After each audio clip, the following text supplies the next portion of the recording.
Le LabCom Estime, c'est un projet de création d'un laboratoire mixte entre une entreprise et une institution de recherche académique.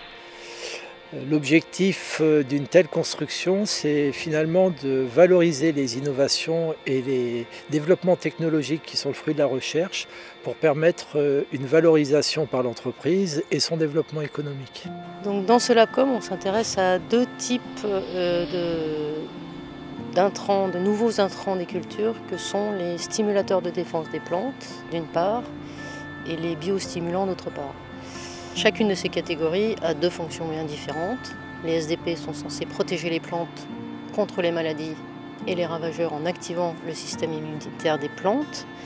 Et les biostimulants ont une action de stimulation de la croissance et du développement des plantes et sont capables aussi de protéger les plantes contre les stress de type abiotique, c'est-à-dire les contraintes environnementales. Il y a de plus en plus de produits qui sont proposés sur le marché. En fait, la difficulté, c'est qu'on manque de moyens, de méthodes et d'outils pour évaluer l'efficacité de ces produits. Les produits chimiques classiques, que ce soit fongicides ou engrais minéraux, en général, ils n'ont pas besoin de la plante pour avoir une action, c'est-à-dire ils vont agir tout seuls. Les fongicides vont agir directement sur le champignon pathogène ou la bactérie. Les engrais vont tout de suite être assimilés par les racines, tandis que les biostimulants et les stimulateurs de défense des plantes vont agir par l'intermédiaire de la plante. Ils vont stimuler l'activité de la plante, qui elle-même va réagir contre le pathogène ou elle-même va mieux assimiler les éléments du sol ou mieux résister à des contraintes environnementales. Et ce qui fait que cette interaction avec la plante fait que les méthodes d'évaluation doivent être spécifiques pour ces produits. Donc on a besoin de nouveaux outils méthodologiques dans la mise en place des expérimentations, donc c'est ce qu'on travaille ici sur la station, ou des nouveaux outils de laboratoire pour cribler les molécules, savoir à l'avance, avant de passer sur le terrain, si la molécule fait quelque chose ou pas à la plante.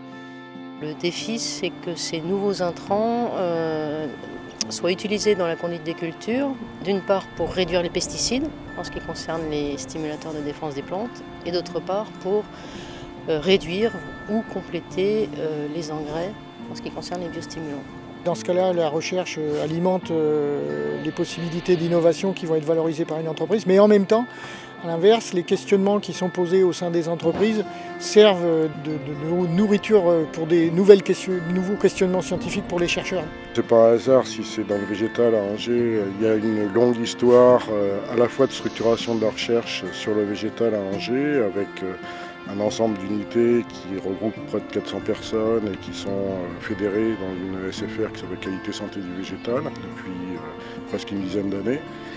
Et puis on a tout un écosystème d'entreprises qui est sur le territoire, et il y a un lien assez fort puisque les entreprises sont dans le domaine de l'horticulture et des semences, ce qui correspond aux thématiques de recherche, aux objets d'étude des laboratoires qui sont présents à Angers.